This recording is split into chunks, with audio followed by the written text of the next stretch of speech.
Start చేస్తామా?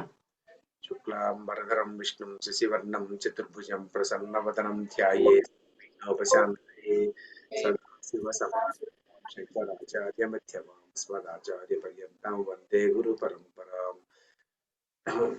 భగవద్గీతలో ఈరోజు మనది దశమోధ్యాయము విభూతి యోగము. దీంట్లో ఫస్ట్ శ్లోకం మాత్రం అయిపోయింది. ఎవరెవరు నేర్చుకున్నారు ఫస్ట్ శ్లోకం? అభినవ్, అనిరుద్ నేర్చుకున్నారు, మనస్వి నేర్చుకునింది, స్మృతి, అందరూ ఆల్మోస్ట్ అందరూ నేర్చుకున్నట్టుగా ఉంది. సరే, అయితే ముందు స్టార్టింగ్ విత్ మనం ఎవరంటే చిన్నపిల్ల ఎవరు ఇక్కడ మన దాంట్లో చిన్నపిల్ల ఎక్కడున్నారు? అక్కడ ఇందాక ఉండి ఆ పాప ఎక్కడ పోయిన పాప? ఇప్పుడు వెళ్ళింది ఆ పాప. ఆ వర్షిని నేర్చుకున్నావా? చెప్పు మరి, అథ దశమోధ్యాయ నుంచి చెప్పమ్మా. చెప్పు परमात्मने नमः। अथ दशमोऽध्यायः विभूतियोगः। श्रीभगवानुवाच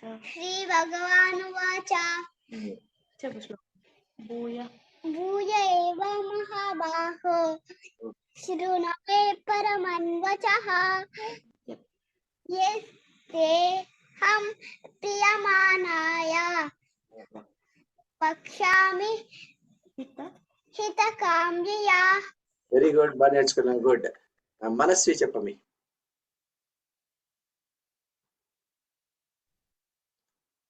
నేర్చుకున్నావా మనస్వి? అథ దశమోధ్యాయ చెప్పమ్మా. దశమోధ్యాయ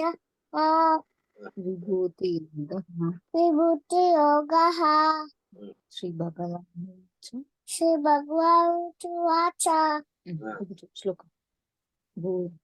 భూయ ఏవ మహాబాహో శృణు మే పరమం వచః. తేహం ప్రియమాణాయ వక్ష్యామి హితకామ్యయా. ఎక్సలెంట్, బాగా నేర్చుకున్నావు, చాలా బాగా నేర్చుకున్నావు. గుడ్. నెక్స్ట్ చాలా బాగా చెప్పినావు మీ మనస్వి. మేధ చెప్పు. మీ నెక్స్ట్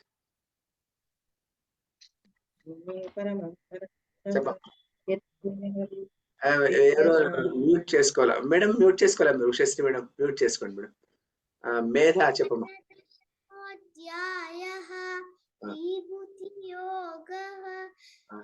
శ్రీభగవానువాచ భూయ ఏవ మహాబాహో శృణు మే పరమం వచః. వత్తేహం ప్రీయమాణాయ వక్ష్యామి హితకామ్యయా. అబ్బా, చాలా బాగా చెప్పినావు. మీ వెరీ గుడ్, చాలా బాగా చెప్పినావు. Good good. నెక్స్ట్ శ్రీ చెప్పమి. అథ దశమోధ్యాయ. अथ दशमोऽध्यायः विभूतियोगः। श्रीभगवानुवाच भूय एव महाबाहो शृणु मे परमं वचः। यत्तेऽहं प्रीयमाणाय वक्ष्यामि हितकाम्यया. ఎక్సలెంట్, బాగా చెప్పినావు. స్మృతి చెప్పమి. भूय एव महाबाहो शृणु मे परमं वचः। यत्तेऽहं प्रीयमाणाय वक्ष्यामि हितकाम्यया. Very good. ఇంకొకసారి చెప్పు. భూయ ఏవ చెప్పు. भूय एव महाबाहो शृणु मे परमं वचः. ఒక నిమిషం ఉండు. ಶೃಣುಮೇವ ಇಲ್ಲಮ್ಮ, ಶೃಣುಮೇ ಪರಮಂ ವಚ. ಶೃಣುಮೇವ ಇಲ್ಲ ಅದರಲ್ಲಿ, ಆಯ್ತಾ? ಭೂಯ ಮಹಾಬಾಹೋ ಶೃಣು ಮೇ ಪರಮಂ ವಚಃ ಅಂತ ಶೃಣುಮೇವ ಇಲ್ಲ, ಸರಿನಾ? ಈ ಸರಿ ಹೇಳಮ್ಮ. ಭೂಯ ಏವನಿಂದ ಹೇಳು. ಭೂಯ ಏವ ಮಹಾಬಾಹೋ ಶೃಣು ಮೇ ಪರಮಂ ವಚಃ. ಯತ್ತೇऽಹಂ ಪ್ರೀಯಮಾಣಾಯ ವಕ್ಷ್ಯಾಮಿ वक्ष्यामि हितकाम्यया। Very good. నెక్స్ట్ విరాట్ చెప్పప్ప. బాగా చెప్పినావు, గుడ్. విరాట్ చెప్పు. अथ दशमोऽध्यायः विभूतियोगः। श्रीभगवानुवाच भूय एव महाबाहो शृणु मे परमं वचः यत्तेऽहं प्रीयमाणाय वक्ष्यामि हितकाम्यया। Very good. అట్లా నువ్వు చెప్పేప ప్రీతం.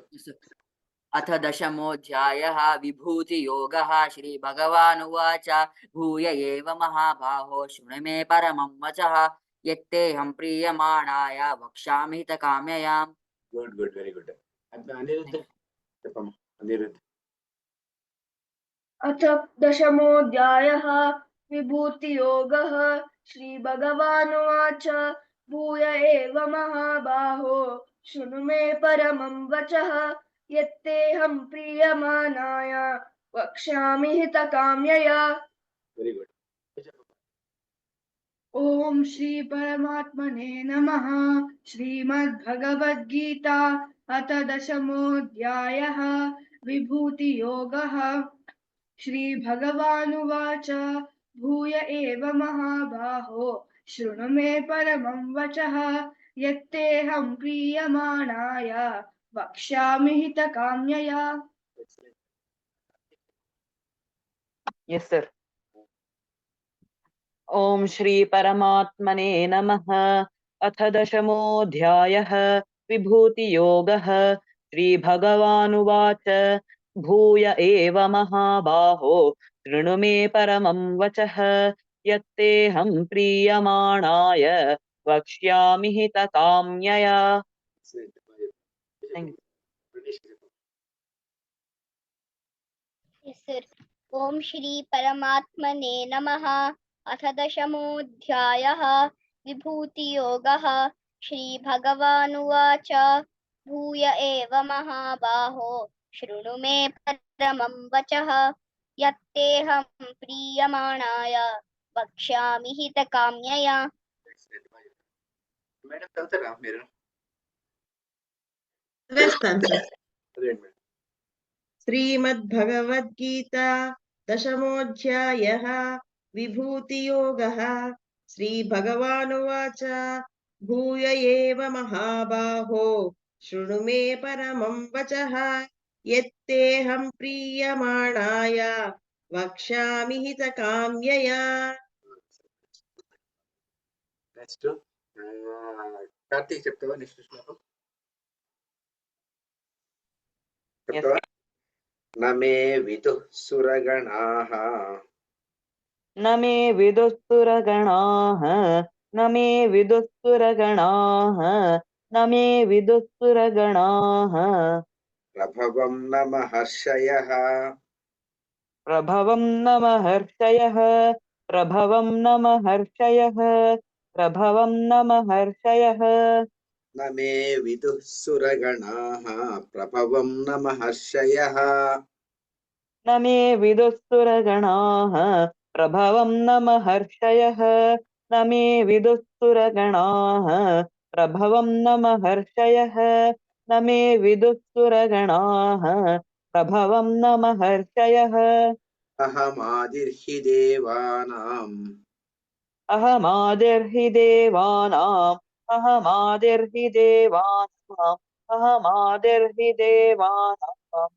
महर्षीणां च सर्वशः महर्षीणां च सर्वशः महर्षीणां च सर्वशः महर्षीणां च सर्वशः अहमादिर्हि देवानां महर्षीणां च सर्वशः अहमादिर्हि देवानां महर्षीणां च सर्वशः अहमादिर्हि देवानां महर्षीणां च सर्वशः अहमादिर्हि देवानां महर्षीणां च सर्वशः न मे विदुः सुरगणाः प्रभवं न महर्षयः अहमादिर्हि देवानां महर्षीणां च सर्वशः न मे विदुःसुरगणाः प्रभवं न महर्षयः अहमादिर्हि देवानां महर्षीणां च सर्वशः न मे विदुःसुरगणाः प्रभवं न महर्षयः अहमादिर्हि देवानां महर्षीणां च सर्वशः न मे विदुःसुरगणाः प्रभवं न महर्षयः अहमादिर्हि देवानां महर्षीणां च सर्वशः. Very good. Abhinav? Thank you.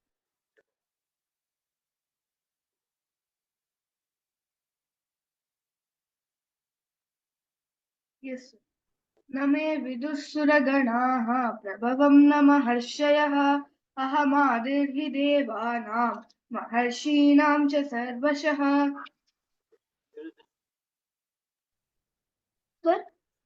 చెప్పబ్బా అనిరుద్ధ్. न मे विदुःसुरगणाः प्रभवं न महर्षयः अहमादिर्हि देवानां महर्षीणां च सर्वशः. ఇక్కడ మహర్షిణాం ఉంది కదా, అది వీలైనంత వరకు ఎం సౌండ్ కాకుండా ఎన్ సౌండ్ వచ్చేటట్టుగా మహర్షిణాంచ సర్వశః.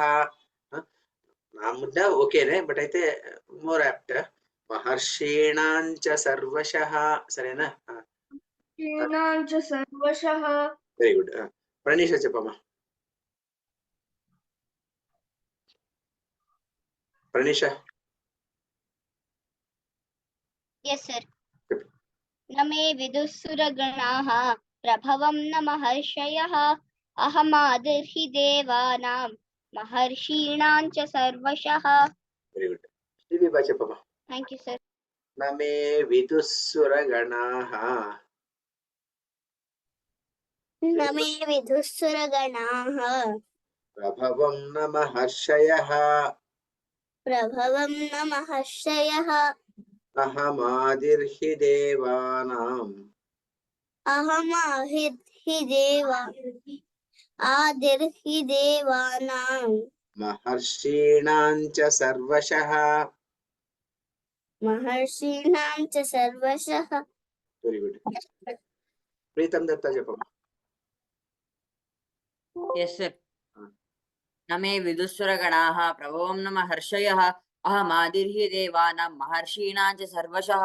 Very good. కొంచెం రాగయుక్తంగా చెప్పేది నేర్చుకో ఒకటేసరి. నేర్చుకోలేదు ఎప్పుడే? కొంచెం బాగా భగవద్గీత చెప్పినట్టుగా నమే విదుస్సురగణాః ప్రభవం న మహర్షయః. గబగబా చెప్పే కన్నా కొంచెం కాస్త బాగుంటుంది అంతే. ఓకే, ఇది కూడా ఓకే, నో ప్రాబ్లం. బట్ అయితే కాస్త ఓకే. విరాట్. Okay, sir. मे विदुःसुरगणाः प्रभवं न महर्षयः अहमादिर्हि देवानां महर्षीणां च सर्वशः. Very good. నెక్స్ట్ వచ్చేసేసి ఏం చెప్తారప్పా ఇంకా నెక్స్ట్ మనస్వి చెప్పమ్మా. మనస్వి చెప్పమ్మా. చెప్తావా? మీ అమ్మతో చెప్పించుకుంటావా, నేను చెప్పన్నా? నమే విదు చెప్పు. సురగణాః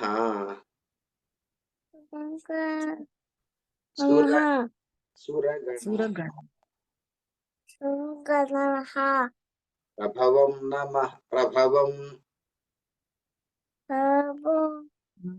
న మహర్షయః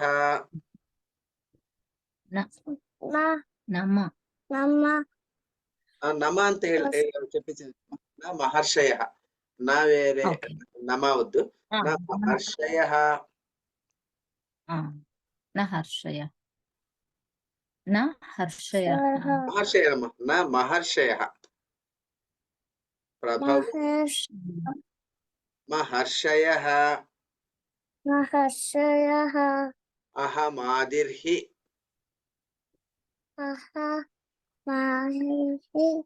దేవానాం మహర్షీణాం చ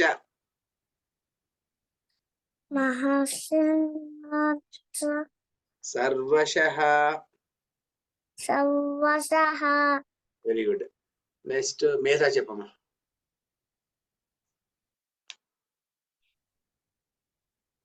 చెప్పమి. నమే విదు సురగణాః ప్రభవం న మహర్షయః महर्षयः अहमादिर्हि हमादिर्हि देवानां देवानां महर्षीणां च महर्षीणां च सर्वशः. सर्वशः. Very good. నెక్స్ట్ ఎవరు వెళ్ళిపోయారు? వర్షిణి చెప్పమ్మా. నమే విదు నమే విదుః సురగణాః సురగణాః ప్రభవం ప్రవవం న మహర్షయః న హర్షయः న మహర్షయః న మహర్షయः అహమాదిర్హి అహమాదిర్హి దేవానాం దేవానాం మహర్షీణాం చ మహర్షీణాం చ సర్వశః. సర్వశః. ఓకే, బాగా చెప్పినా. స్మృతి చెప్పమ్మా. నమే విదు చెప్పమ్మా.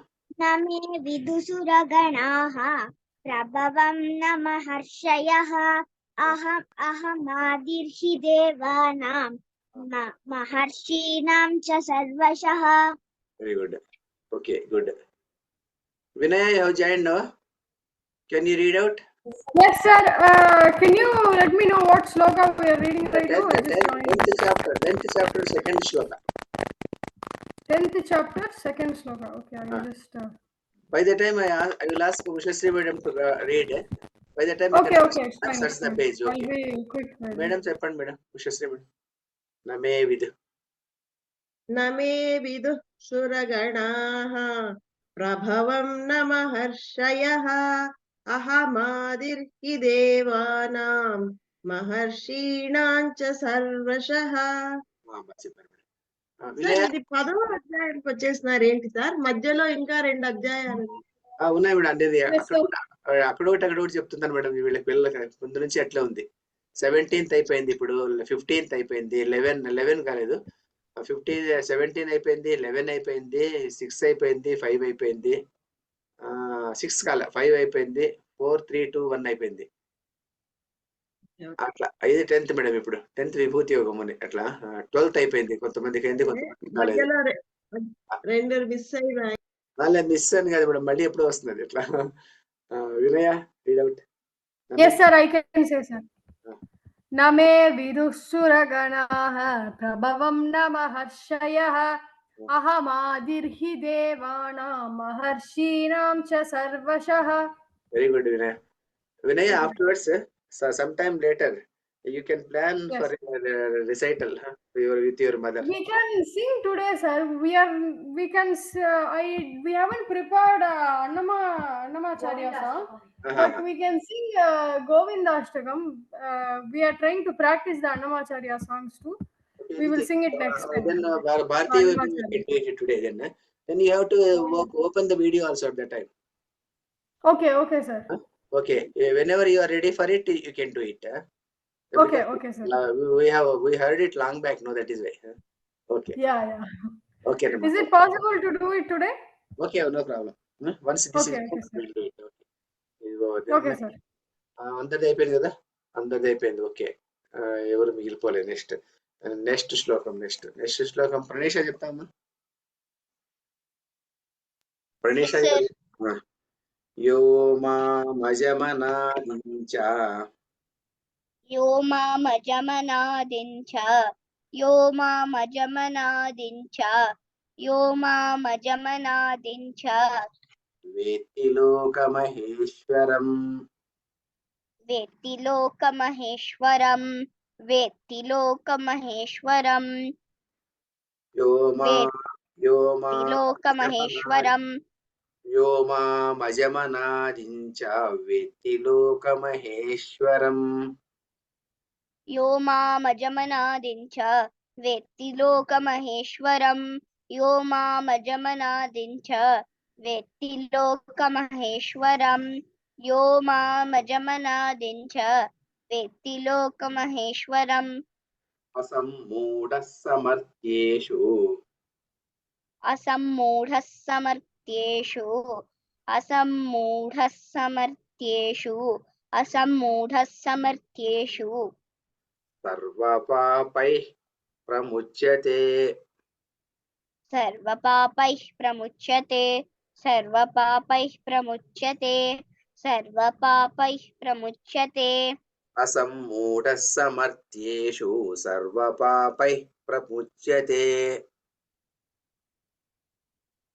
असम्मूढः समर्थ्येषु सर्वपापैः प्रमुच्यते असम्मूढः समर्थ्येषु सर्वपापैः प्रमुच्यते असम्मूढः समर्थ्येषु सर्वपापैः प्रमुच्यते यो मामजमनादिं च वेत्ति लोकमहेश्वरम् असम्मूढः समर्थ्येषु सर्वपापैः प्रमुच्यते यो मामजमनादिं च वेत्ति लोकमहेश्वरम् असम्मूढः समर्थ्येषु सर्वपापैः प्रमुच्यते यो मामजमनादिं च वेत्ति लोकमहेश्वरम् असम्मूढः समर्थ्येषु सर्वपापैः प्रमुच्यते यो मामजमनादिं च वेत्ति लोकमहेश्वरम् असम्मूढः समर्थ्येषु सर्वपापैः प्रमुच्यते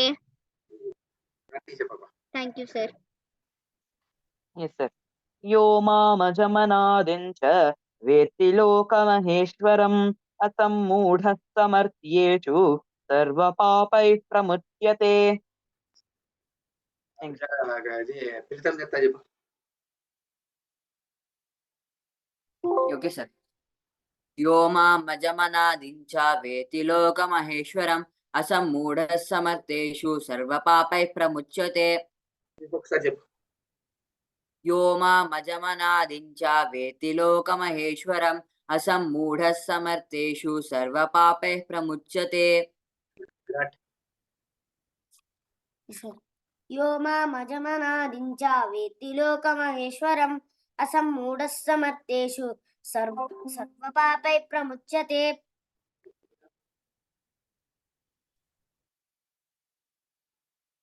అభిరా Yes, sir. यो मामजमनादिं च वेत्ति लोकमहेश्वरम् असम्मूढः समर्थ्येषु सर्वपापैः प्रमुच्यते यो मामजमनादिं च वेत्ति लोकमहेश्वरम् असम्मूढः समर्थ्येषु सर्वपापैः प्रमुच्यते ఇది ఎట్లా ఉందంటే వేత్తి ఉంది కదా వేత్తి అన్నట్టుగా వినిపిస్తుంది వేకి దీర్ఘం ఉంది కొంచెం కొంచెం విధానంగా వేత్తి లోకమహేశ్వరం సరేనా అది అట్లా చెప్పినారేమో తెలియదు నాకు అట్లా వినిపించింది అందువల్ల వేత్తి వేకి దీర్ఘం ఉంది సరేనా ఓకే వెరీ గుడ్ నెక్స్ట్ శ్రీవిభా చెప్పమ్మా यो मामजमनादिञ्च यो मामजमनादिं च वेत्ति लोकमहेश्वरम् असम्मूढः समर्थ्येषु असम्मूढः समर्थ्येषु सर्वपापैः समर्थये प्रमुच्यते सर्वपापैः प्रमुच्यते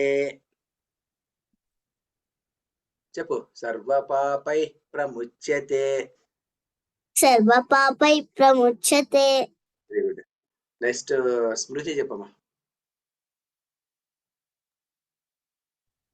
यो मामजमनादिं च वेत्ति लोकमहेश्वरम् असम्मूढः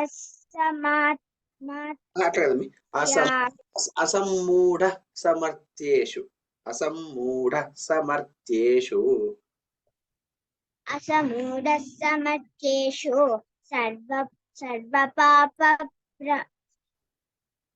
सर्वपापैः प्रमुच्यते सर्वपापैः मुच्यते ఒకసారి సెకండ్ లైన్ విన్నోసారి కేడమ్మా సెకండ్ లైన్ ಅಸಮ್ಮೂಢ ಅಲ್ಲಮ್ಮಿ ಅಸಮ್ಮೂಢ ಮಾ ಇದೆ ಅಲ್ವಾ ಮಾವತ್ತಿದೆ ಅಸಮ್ಮೂಢ ಸಮರ್ಥ್ಯೇಷು असम्मूढस्समर्थ्येषु ಸರ್ವಪಾಪೈ ಪ್ರಮುಚ್ಯತೆ సర్వపాపై ప్రముచ్యతే. Very good. నెక్స్ట్ మేధా చెప్పమ్మా. యో మామజమనాదించ. యో మామజమనాదించ. Very good. వేత్తి లోకమహేశ్వరం. వేత్తి లోకమహేశ్వరం. అసమ్మూఢ సమర్థ్యేషు. అసమ్మూఢ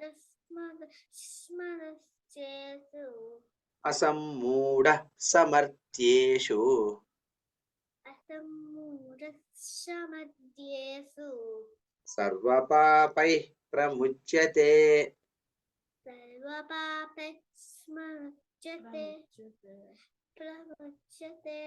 వెరీ గుడ్. బాగా చెప్పినాం. గుడ్. నెక్స్ట్ వర్షిని చెప్పమి. యో మామజమనాదించ. యో మామజమనాదించ. వేత్తి లోక ఎత్తి లోక మహేశ్వరం. మహేశ్వరం. అసమ్మూఢ అసమ్మోద సమర్థ్యేషు. సమర్థ్యేషు. సర్వపాపై సర్వపాపై ప్రముచ్యతే. ప్రముచ్యతే. మనస్వి చెప్పమ్మా. ಯೋ ಯೋ ಮಾಮಜಮನ ಒಂದೇ ಲೈನ್ ಅದೇ ಏನ್ ಮಾಡಕ್ಕಾಗಲ್ಲ, ಮಧ್ಯದಲ್ಲಿ ಕಟ್ ಮಾಡಕ್ಕಾಗಲ್ಲ, ಅದು ಕಟ್ చేసే ಇಲ್ಲ. ಯೋ ಮಾಮಜಮನಾದಿಂಚ చెప్పమ్మా. యో మామజమనాదించ. Very good. వేత్తి లోక వేత్తి లోక మహేశ్వరం. మహేశ్వరం. అసమ్మూఢ అసమ్మూఢ సమర్థ్యేషు. సమర్థేషు. సర్వపాపై సర్వపాపై ప్రముచ్యతే. ప్రముచ్యతే. ప్రముచ్యతే. ప్రముచ్యతే. Very good. Madam Ushasri madam చెప్పండి మేడం. యో మామజమనాదించ వేత్తి లోకమహేశ్వరం. అసమ్మూఢ సమర్థేషు సర్వపాపై ప్రముచ్యతే. సార్ ఒక్క నిమిషం సార్, ఆ మనస్వి వాళ్ళ మదర్ ఆ పాపకి ఎలా చెప్పిస్తోందో నాకు అర్థం కావడం లే. అమ్మాయి చాలా బాగా చెప్తుంది మేడం, మన చిన్నపిల్ల బాగా నేర్చుకుంటుంది. అదేనా అంటే అసలు పిల్లలు కూర్చోబెట్టరు కదా, ఏం చెప్పి కూర్చోబెడుతోందని ఒకసారి అడుగుదామని. అవునా, నువ్వు చెప్తాను మేడం, బాగా ఏం చెప్పిస్తా. లేదు, తనకి ఇంట్రెస్ట్ ఉంది. నేను ఆహా. నేర్చుకున్నాను, నేను నేర్చుకున్నాను, అందుకే తనకి ఇంట్రెస్ట్ ఉంది. అలా ఓకే. అంతే. వచ్చేస్తాయి మేడం, అట్లా వచ్చేస్తాయి అంతే, చిన్నపిల్లలకు వచ్చేస్తాయి. అదే అదే ఓకే థ్యాంక్ యూ. పెద్దవాళ్ళకి ఇంట్రెస్ట్ వాళ్ళకి వచ్చేస్తాయి మేడం, బాగా వచ్చేస్తుంది. వినయ. Okay sir. యో మామజమనాదిం చ వేత్తి లోకమహేశ్వరం. అసమ్మూఢ సమర్థ్యేషు సర్వపాపై ప్రముచ్యతే. ఈరోజు భగవద్గీత క్లోజ్ చేస్తాము, ఇంకా 7 minutes ఉంది కాబట్టి వినయాన్ని తర్వాత వాళ్ళ అమ్మ they will sing song. They very good singers. First time మళ్ళీ చాలా రోజు వింటున్నాము. Yes sir. We will. You can start, Vinaya. Okay sir. I will just switch the lighting. Because time is very short. Otherwise, if you want more time means we can allot some other day. Today. No, it's fine sir. We have a camera on. We will try to shorten it. Okay. Right. Okay. It will be very short. Okay. Satyam jnanamanantam nityamanakasham paramakasham. Satyam jnanamanantam nityamanakasham paramakasham.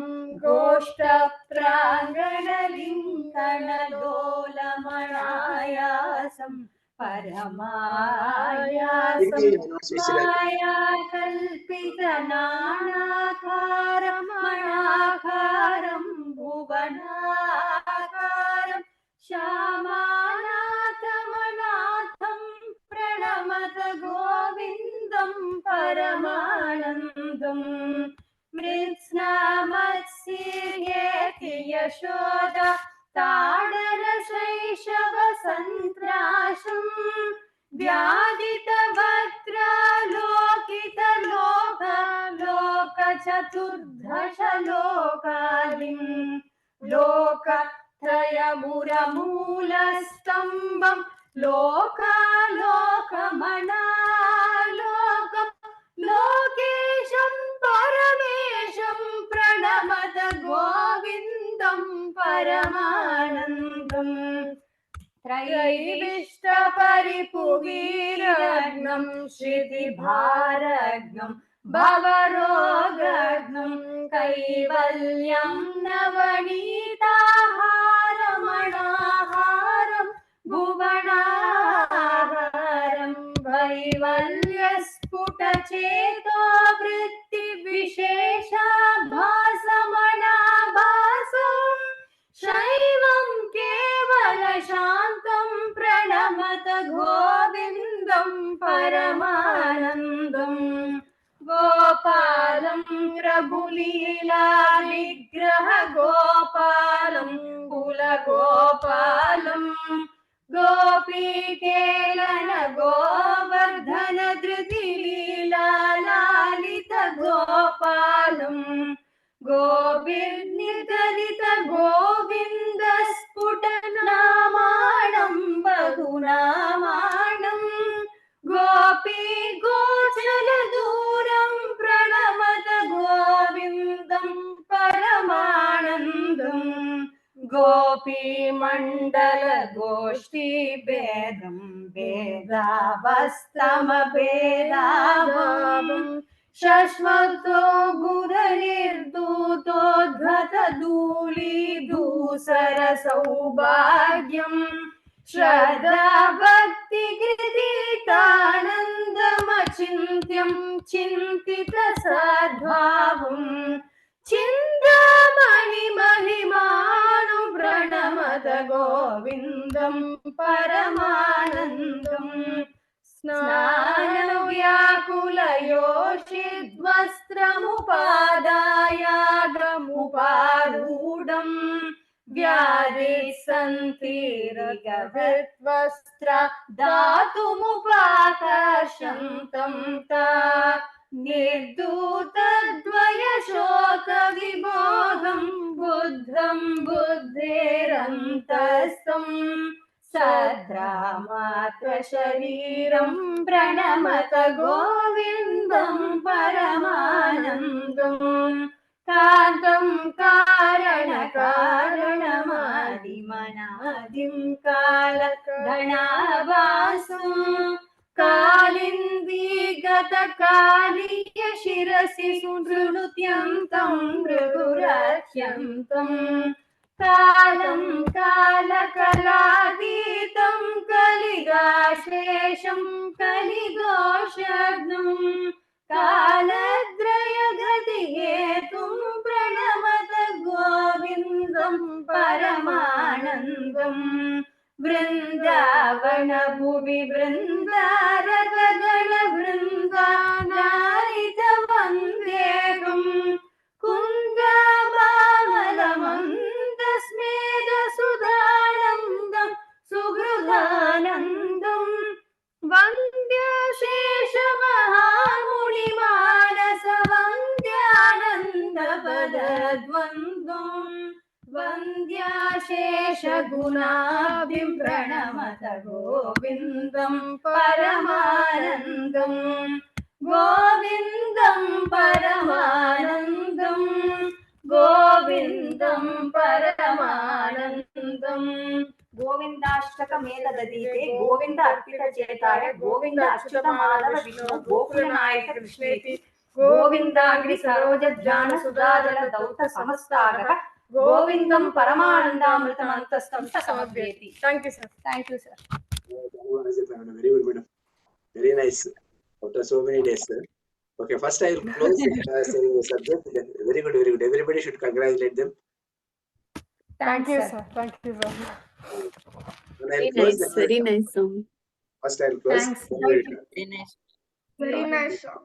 Thank you. Thank you. Yatmana va prakute svabhavat. Very nice song. Narayana yeti samarpayami sarvam Krishnaarpanam. Very nice song. Very nice. ఇంకా అందరూ మాట్లాడుకోవచ్చు ఎందుకంటే half minute ఉంది అందువల్ల. చాలా బాగా చెప్పినారు madam. Vinaya then Vinaya's mother very good madam. Thank you, sir. Very nice. Very good మా చాలా బాగా చెప్పారు. Thank you. Thank you. మంచి సింగర్స్ మేడం వీళ్ళు. వినయ వాళ్ళ మదర్ వెరీ